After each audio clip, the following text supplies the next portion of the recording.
And all these pictures really are, in my imagination, they're sort of like a stage on which human activity has taken place. They're all about time past or loss, or the way people go. They're not here anymore. Is the act of painting those themes actually a comfort in some sense? No, I've never been particularly distressed about that. It's a futile activity to be too worried about death. I suppose it's human to grieve, but people walking out on you is much more painful than people dying on you, I think.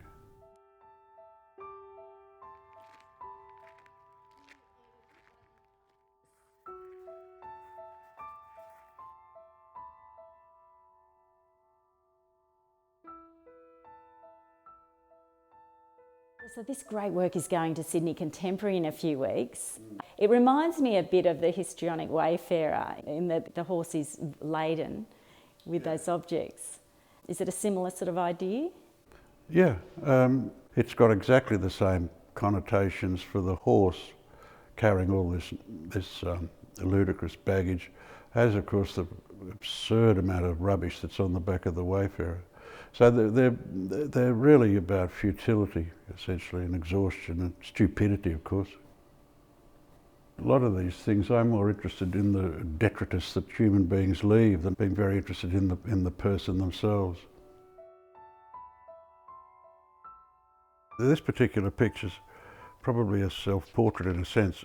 This is an attempt to sort of bring all this together in a type of chaos that has to do with death, really. It's as though the person who made such a mess in this, what he regards as Arcadia, is gone.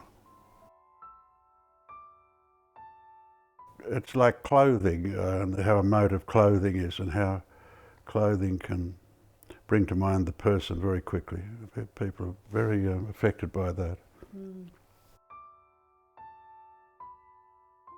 I don't think you make artists in a sense. I mean, everything I do really has a resonance in my background, I would say, and I've always felt that a tremendous amount of the fashion that goes with contemporary art has been a great imposition to me, and I've tried to steer away from it, frankly, because it doesn't mean that much to me. And so I just progress on this course. I would say you see the same type of thing in the Melbourne painter Ricker Moore, who is a very, very highly trained painter. And when you look at his subject matter, you've only got to read his biography to understand that these pictures, they all come from, a lot of it from memory, but from his background. And therefore they have a resonance, but his resonance, it's his stuff, you know. And I would put myself not in the same league, but in a similar way, of course. Do you think having a personal connection makes the painting more successful? Well, put it this way, that type of personal connection, which to me, of course, is memory and reminiscence, has a hell of a lot more power for me than any intellectual idea, no matter how good it is.